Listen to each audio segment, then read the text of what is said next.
Manchete. Alexandre de Moraes destrava obstáculo que faltava no TRE, no Tribunal Regional Eleitoral, e pode assim acelerar o julgamento de Sérgio Moro. É a manchete do site da revista Carta Capital. Aqui embaixo, a submanchete, a linha fina, como a gente diz, né, no jornalismo. Regimento interno estabelece que decisões em processo de cassação somente poderão ser tomadas com a presença de todos os membros do tribunal. Desculpe. O que quer dizer isso aqui? Vamos relembrar.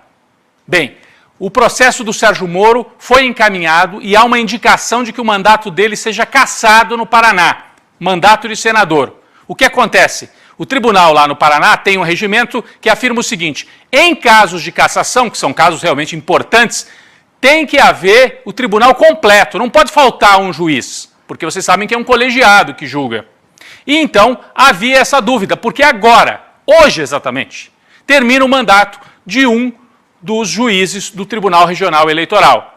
O TRE do Paraná, como a maioria dos tribunais pelo Brasil, tem juízes de carreira, pessoal já do judiciário, e tem representantes da advocacia. São advogados, são indicados em listas tríplice, e aí um deles ocupa a vaga. Então você tem ali juiz de carreira e advogado. E é justamente o Tiago Paiva dos Santos, que é desta parte dos advogados, está vencendo o mandato hoje. Então, se não nomear um outro rápido para o lugar dele, não pode julgar a cassação do Sérgio Moro. O que aconteceu? Alexandre de Moraes assinou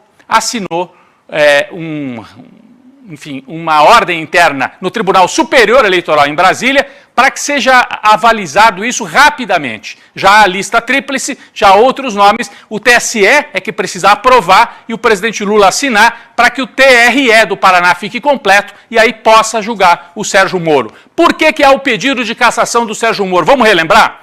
São duas ações. Olha que curioso. O Sérgio Moro teve pedido de cassação que veio ao mesmo tempo da esquerda e da direita. É pedido de cassação do PL, partido do Bolsonaro, e do PT, Partido dos Trabalhadores, partido do presidente Lula. Os dois fizeram pedidos, e aí o Ministério Público Eleitoral avaliou as contas eleitorais, e o pedido de cassação é por descumprimento de regras, principalmente de gastos de campanha. Por quê? Resumo da ópera. Aqui a gente tem a manchete: Ministério Público pediu a cassação de Moro por abuso de poder econômico. O órgão também pede a inelegibilidade do ex-juiz, ou seja, ele perderia o atual mandato e os suplentes dele perderiam juntos, porque tem a ver com a campanha. Então, não pode o Moro perder o mandato e o suplente assumir, né? Então, todo mundo, a chapa inteira seria cassada. E por quê? O Sérgio Moro, vocês se lembram, no ano passado, tentou sair candidato a presidente. E aí ele fez gastos durante a campanha como pré-candidato a presidente.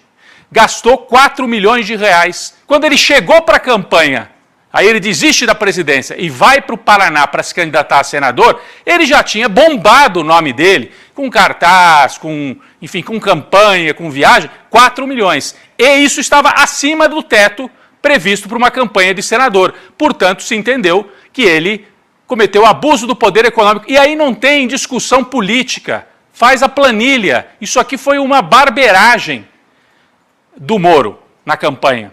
Ele, inclusive, entregou as provas contra ele mesmo, porque os gastos de campanha que ele apresenta no tribunal como pré-candidato a presidente ainda estouraram os limites. E com isso, há o pedido, tecnicamente, que a gente já ouviu vários advogados aqui no ICL, eu lembro que ainda no ano passado, Vivi, William, e disseram, tecnicamente, inclusive acho que foi o Pedro Serrano e outros, disseram, muito difícil do Sérgio Moro escapar desta cassação. Então é dado como certo que vem essa cassação com o TRE completo.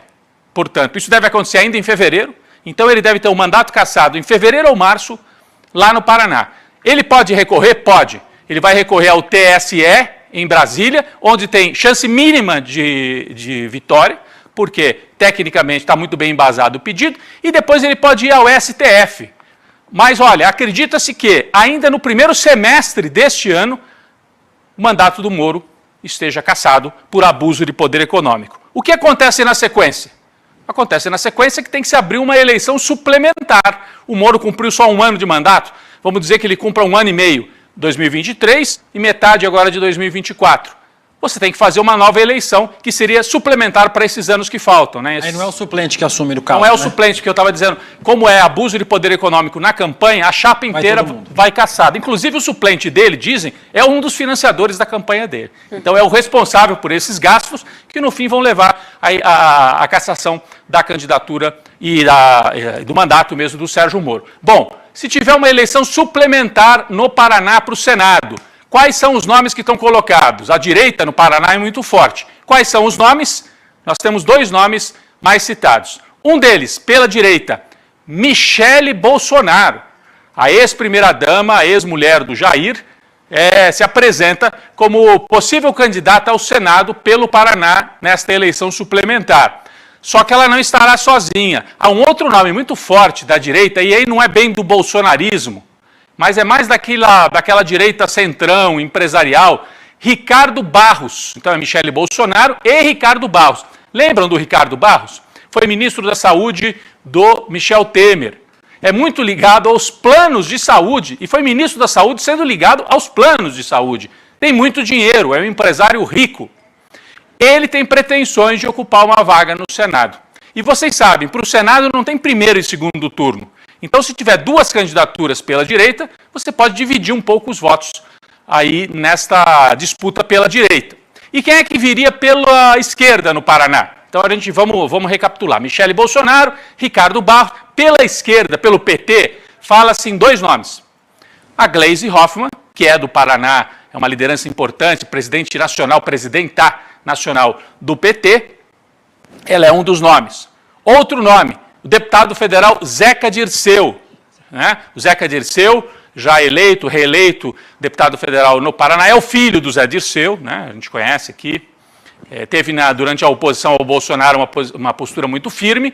São 2 possíveis candidatos. E tem uma incógnita. Qual o papel que o Requião pode jogar no Paraná? Ele foi governador 3 vezes. Tanto ele como o filho. O Requião tem uma memória ainda lá principalmente no interior, mas também na capital paranaense, e pode ajudar. Quem ele apoiar, aumenta a chance de se eleger. E o Requião está em negociações com o PT para apoiar um possível nome, seja a Gleisi, seja o Zeca Dirceu. Então esse é o xadrez que vai se montando. Você ia falar alguma coisa sobre isso, Vivi? Não, eu tenho uma notícia, mas vou esperar você finalizar para a gente trazer essa notícia, que é uma notícia importantíssima. Então, assim que eu terminar essa parte aqui das candidaturas. Então esse é o quadro que está colocado no Paraná. Moro, isolado, deve chegar o final desse processo ao longo desse primeiro semestre. Um Moro isolado, tanto à esquerda como à direita, porque ele é um perseguidor do Lula. Né? Na esquerda ninguém gosta dele. Foi para o governo Bolsonaro e saiu com a imagem de traidor, uma espécie de Dória, né? Que pula uma hora para cá, pula outra hora para lá, não gostava mais do Bolsonaro, depois apoiou o Bolsonaro. Então o Moro chega isolado nesse momento e você tem um quadro, né, de uma campanha suplementar que deve acontecer para o Senado, e pode ser que aconteça ainda esse ano. Aí o tribunal aproveitaria a eleição municipal e no Paraná haveria uma eleição suplementar para o Senado.